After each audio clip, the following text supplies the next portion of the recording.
Muchas gracias, Juan Pablo. Empiezo por darles un saludo muy especial a todos quienes están aquí esta mañana con nosotros, a quienes nos siguen por la televisión del Congreso y por las redes también, mis saludos muy especiales. Fue invitada la ministra del Transporte, la doctora Ángela Orozco. No asistió, como se nota, y tampoco envió a nadie que hablara en su representación, pero están presentes aquí de todos modos, pero nos dijeron que para tomar nota.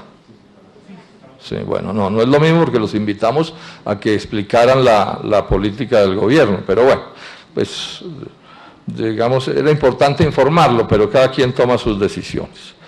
Bueno, voy a hacer una presentación que aspiro que sea bastante breve sobre de qué es de lo que vamos un poco a conversar aquí, a darles cuál es mi visión, contándoles en todo caso que estas audiencias son parte del trabajo de los congresistas. O sea, es muy importante que el Congreso sirva como de escenario para que todos ustedes puedan hablar y el país sepa qué es lo que está pasando con distintos sectores, pero particularmente con este sector. Insisto en una cosa que digo, para estar aquí con nosotros hoy no hay que votar por el senador Robledo, ¿no? Yo no tengo alma de comprador de conciencias, ¿sí? Cada quien además va a decir lo que quiera decir desde un punto de vista o de otro, pero este es parte de nuestro deber, ¿no? Y el mío particularmente. Bueno, ¿cuál es el lío que tenemos? ¿Cuál es la crisis del transporte? Que es el primer nombre que tiene esto.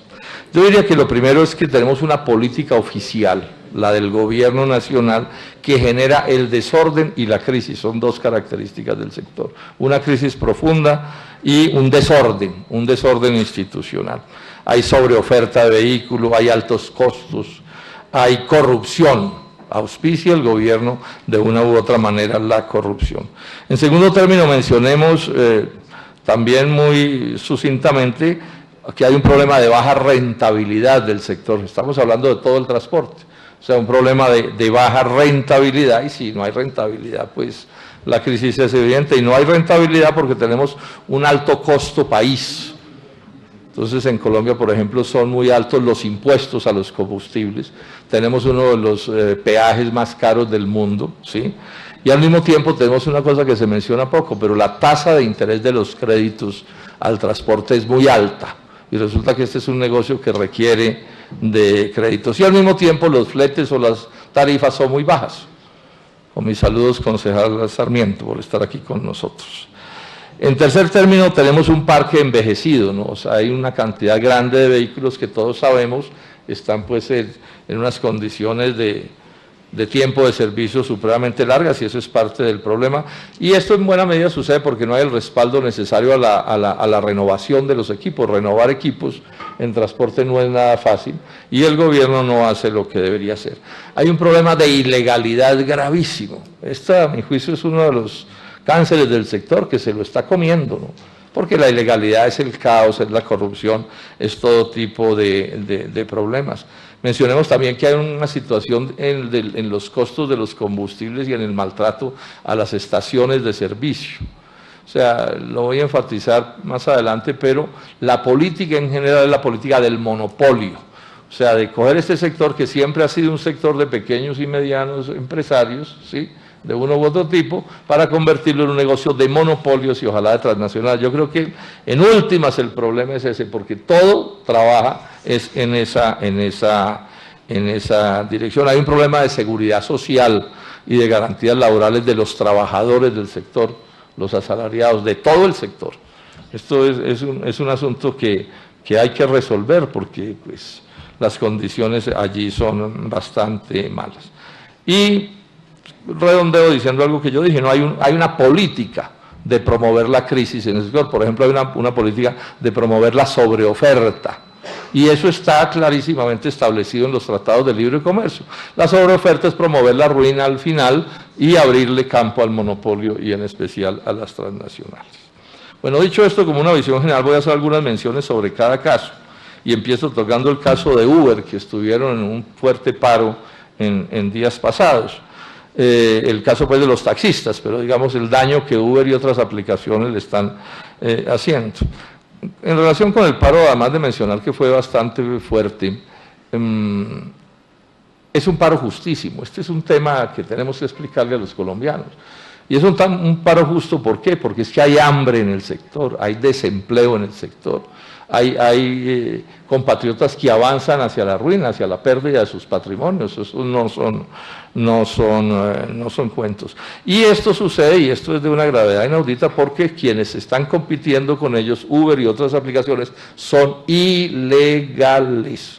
Es mentira que no se sepa, es mentira que es que hay zonas grises, que no se entienden. No, son ilegales. Yo les voy a leer una respuesta, una carta que le respondió a una mía, la actual ministra del Transporte, donde con toda claridad dice esto, que son ilegales. Dice: la empresa Uber Colombia, y las otras son parecidas, Cabify, etcétera, todas están lo mismo, no se encuentra ni autorizada ni habilitada como empresa de transporte en ninguna modalidad. Eso ya es ilegal. Ni como plataforma tecnológica, otra ilegalidad, para prestar un servicio de transporte. Y de llegar a habilitarse como plataforma tecnológica, o sea, si le legalizaron esa actividad, continuaría siendo ilegal la atención de servicio del transporte en vehículos particulares, lo cual está expresamente prohibido en el artículo 5 de la Ley 336 de 1996. O sea, esta es buena parte de la discusión. Este es un servicio público, ¿sí?, que exige una serie de controles y de calidades que Uber y estos no cumplen. Veamos entonces algunas en resumen, ilegalidades de Uber. La empresa no está autorizada la plataforma, presta servicio con vehículos particulares, por muy encopetados que sean los extranjeros dueños de esta empresa, son unos promotores de la piratería.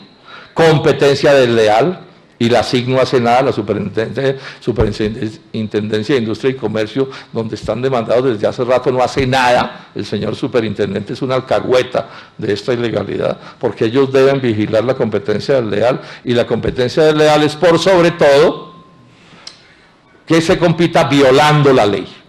Esa es, digamos, la definición más clásica de eso que quiere decir. Fijan tarifas. Eso es un delito penal. Se llama usurpación de funciones públicas. Estamos hablando de cosas muy, pero muy graves. Entonces, no es sorprendente que los taxistas, quienes sí cumplen con las normas, estén reclamando pues, que esto no suceda. Ahora, voy a enfatizar en una idea: estas protestas deben ser pacíficas, deben ser democráticas. Un llamado a quienes reclaman a no desesperarse. El desespero no les ayuda, pero además no perdamos de vista esto. No es sorprendente que entre quienes proceden mal haya provocadores. Esto está demostrado desde hace rato. Gente que está desde afuera del sector, metida ahí, pagada para que haga cosas que no son y hacerle daño a los reclamos ciudadanos. Les pasa a los estudiantes, le ha pasado a mucha gente. Pero entonces, ¿eso qué es lo que quiere decir? Que quienes sí están genuinamente molestos por lo que pasa, pues tienen que hacer las cosas bien hechas para no darle chance a sus contradictores. Y además advirtamos esto: si en algo ha sido hábil Uber a escala mundial, esto no es solo de Colombia, es muy experta en la manipulación de los medios. Ellos lo tienen como política. Ellos saben que pues no hay mejor propaganda que esa gratuita o supuestamente gratuita que les hacen desde algunos medios de comunicación. Muy grave este aspecto también. Uber además agrava la congestión y el caos por ese tipo de plataformas. Y los pasajeros no tienen garantías, hay que decirlos. No solo allí también suceden, como sucede en todos los sectores, que hay conductores que actúan como no debe ser, ¿sí?, en agresiones a sus pasajeros, y eso lo repudiamos, venga de donde venga, y no voy a decir que todos ellos están en eso, pero aquí sí hay una diferencia grande entre un sector y otro, y el legal y el ilegal. Es que el legal tiene como ofrecerle ciertas garantías a sus pasajeros que el ilegal no puede ofrecer. Yo tengo en mis manos una carta de una compañía de seguros que le dice a un propietario de un carro de Uber que no le cobre su seguro porque él aseguró carro particular y estaba prestando servicio público, entonces no le pagan la póliza. O sea, el mundo es más complejo de lo que parece. Y eso no lo saben casi ninguno de los pasajeros, o sea que están absolutamente desprotegidos frente a cualquier contingencia que pueda suceder. Y en el caso de los taxis, sobre todo Bogotá, mencionemos otra cosa que es parte del paro e irritó bastante, que el doctor Peñalosa se le ocurrió imponerles unas tabletas, unos como pequeños computadores, que les crean todo tipo de problemas y que son por completo innecesarios, ¿no? Esas tabletas, con los celulares que se necesitan, les cuestan a los taxistas de Bogotá, si las ponen todas, 61.000 millones de pesos de nueva inversión que tienen que hacer. Y les cuestan al año las 70.000 conexiones a Internet, 58.800 millones de pesos. A un sector al que no le suben la tarifa desde hace 2 años y que está en la crisis en la que está. Entonces es el colmo de las consideraciones. Entonces antes no se reclama más. Contarles además esto: Uber en el 2017 a escala mundial perdió 4.300 millones de dólares. En el 2016, 2.800 y en el 2018, 3.000 millones de dólares. Ustedes dirán, ¿pero cómo así? Claro, ellos tienen unas ventas importantes, pero esta es la realidad de las pérdidas. Lo que pasa es que ellos tienen una ganancia oculta, que casi nadie sabe, que es el negocio de la especulación en la bolsa de valores. Esta es otra forma de competencia desleal, porque mientras los taxistas tienen como único ingreso su trabajo en ese sector y su vehículo, estos tienen un negocio que es el que les da la plata de verdad, que es este que les estoy mencionando, porque la empresa vale en bolsa entre 90 y 100.000 millones de dólares. Menciono rápidamente el tema del transporte de carga. Este es un sector que ha dado una lucha muy importante a lo largo de todos estos años y yo, digamos, hago ese reconocimiento. Es la misma crisis al final de todos. Los costos son muy altos frente a los fletes que reciben, entonces están en una crisis profunda. Víctimas como los que más de los altos precios de los combustibles, de los peajes ni se diga, porque Colombia tiene los peajes más caros del mundo, y en este momento están realmente, literalmente amenazados de muerte, porque allá hay unos 50.000 vehículos de más de 20 años, que tienen dificultades grandes para existir y para competir. Y ya Estados Unidos logró imponerle a este gobierno y al anterior, en eso también se parece en este gobierno al anterior, libre ingreso de vehículos de carga a Colombia. A partir del mes de junio, luego va a aumentar la sobreoferta, van a volver a caer los fletes. Y la señora ministra ha salido a ofrecer un plan que no sirve. Yo no lo voy a detallar aquí, lo hice en algún mensaje que mandé, pero digamos la política de chatarrización es insuficiente. O sea, el problema es que el número de vehículos que requieren del respaldo es bastante más grande que el respaldo que van a ofrecer, tanto en chatarrización como en financiación, digamos, favorable. Entonces aquí al final lo que va a terminar sucediendo, lo digo con toda cordialidad, es que va a haber unos cuantos, bueno, que se van, digamos, a ver beneficiados, seguramente se van a volver muy afectos del gobierno, pero los demás, la inmensa mayoría, van a salir desplazados, expulsados del negocio. Y en cualquier momento podrían tomar medidas incluso más duras. El otro caso que vamos a mirar aquí es el del transporte especial. Este es un caso dramático, porque si en los otros sectores hay problemas, ha habido algún grado de medidas de atención del Estado a sus cosas, pero es que en el caso del transporte especial son ellos solos contra el mundo. El mismo problema de sobreoferta, el mismo problema de empresas que en no pocos casos manejan las cosas como no deben ser, el mismo problema de que no logran, digamos, hacer los ahorros suficientes para reponer sus vehículos, y el mismo problema de que los están sacando. Entonces, en el 2018 salieron 7.000 vehículos de esos, de más de 20 años están más de 15.000, y la sobreoferta es, repito, la misma, y el gobierno no hace nada. La realidad es esa, absolutamente nada. Y también en este sector se está promoviendo la concentración. Uber al final lo que está promoviendo es el monopolio y la concentración. Pongámonos eso en la cabeza. Este ha sido un negocio históricamente de pequeños y medianos empresarios.